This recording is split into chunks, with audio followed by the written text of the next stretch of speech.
It's been 4 years today since Schapelle Corby was sentenced to 20 years in a Bali prison, convicted of smuggling drugs. Tonight, while Schapelle is in hospital suffering depression, John Mort reports on some new information that her supporters believe shows there's reasonable doubt about her conviction.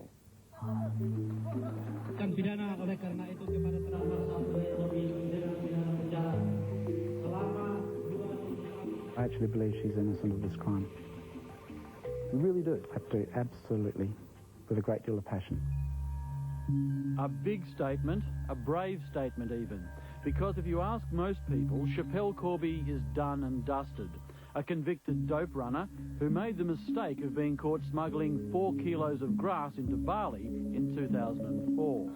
Caught on Indonesian soil, she's copped a monster jail sentence, 20 years.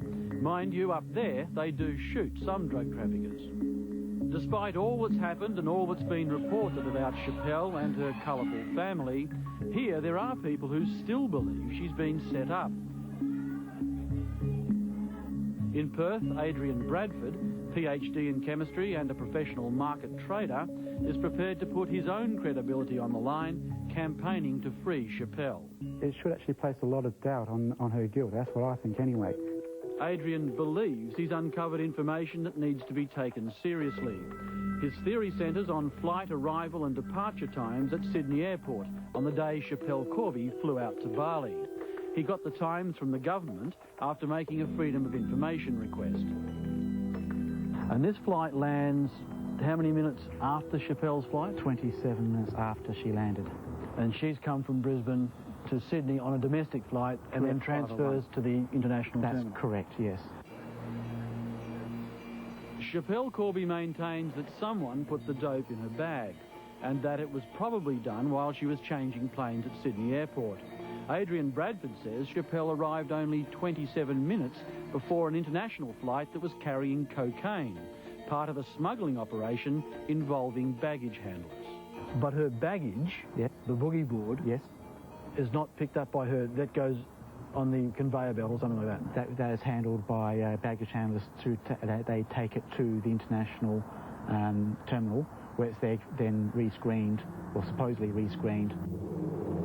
So you claim that this 27-minute window is enough for reasonable doubt? I do. I absolutely. I do believe that. Now, there have been a number of theories put forward as to how the dope got into Schapelle Corby's bag. And some of those theories are, well, pretty wacky. But you do get that. It also needs to be acknowledged that the Free Schapelle campaigners do have a definite agenda that they're pushing. All that said, though, it seems it might be worth the feds putting in a bit of time to see if this flight schedule info ties into what they already know was happening at Sydney Airport that day, i.e. drug smuggling. You could look pretty stupid. No, that's fine. Fine, do so. Because after looking at this particular investigation and seeing how the coincidences are taking place, I do think that she's definitely innocent of the crime. Couldn't there be a very simple explanation for all of this, and that is it's just a coincidence? The point here is that Schapelle had always been saying that she's not guilty and had always been blaming her plight because of baggage handlers. And here we have a case that 27 minutes after she landed, baggage handlers were involved in moving the cocaine out of Sydney International Airport. It's 4 years since Schapelle Corby was sentenced. Her prison cell in Bali will be home for a long time yet. And it'll probably take more than what Adrian Bradford has to see her case reopened. It may be just a coincidence, but it's interesting, isn't it?